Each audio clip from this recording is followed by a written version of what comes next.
அந்த ஒலி கேட்டவர் திகைத்தார். அடுத்த கணமே திகைப்பை துறந்தார். அன்னையை காக்க தன்னையே இழந்தார். அன்று பறவைகள் அரசர் ஜடாயு.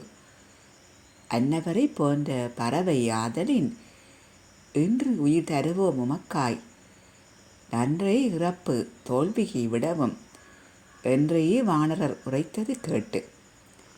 அந்த ஒலி கேட்டவர் திகைத்தார். அடுத்த கணமே திகைப்பை துறந்தார். அன்னையை காக்க தன்னையே இழந்தார். அன்று பறவைகள் அரசர் ஜடாயு. அன்னவரை போன்ற பறவை ஆதலின் இன்று உயிர் தருவோம் உமக்காய். நன்றே இறப்பு தோல்விக்கு விடவும் என்றே வானரர் உரைத்தது கேட்டு.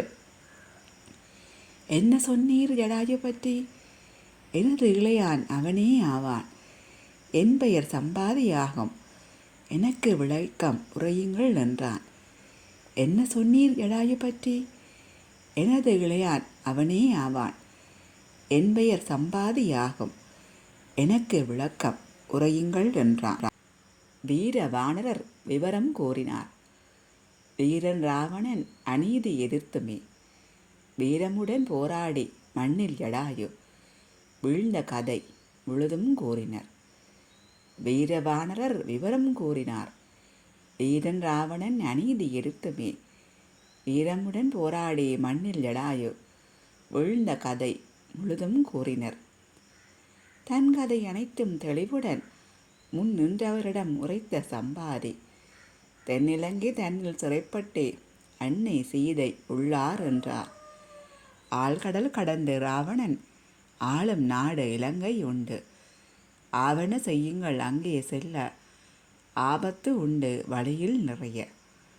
தன் கதை அனைத்தும் தெளிவுடன் முன் நின்றவரிடம் உரைத்த சம்பாதி தென்னிலங்கை தன்னில் சிறைப்பட்டே அன்னை சீதை உள்ளார் என்றான்.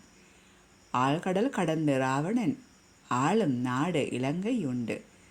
ஆவன செய்யுங்கள் அங்கே செல்ல ஆபத்து உண்டு வழியில் நிறைய. இப்படி விவரம் சம்பாதி சொல்ல இறக்கைகள் தானாய் முளைத்தது அவனுக்கு. இதுவே ஸ்ரீராமன் மகிமை என்று என்புடன் கூறி சம்பாதி பறந்தான். இப்படி விவரம் சம்பாதி சொல்ல இறக்கைகள் தானாய் முளைத்தது அவனுக்கு.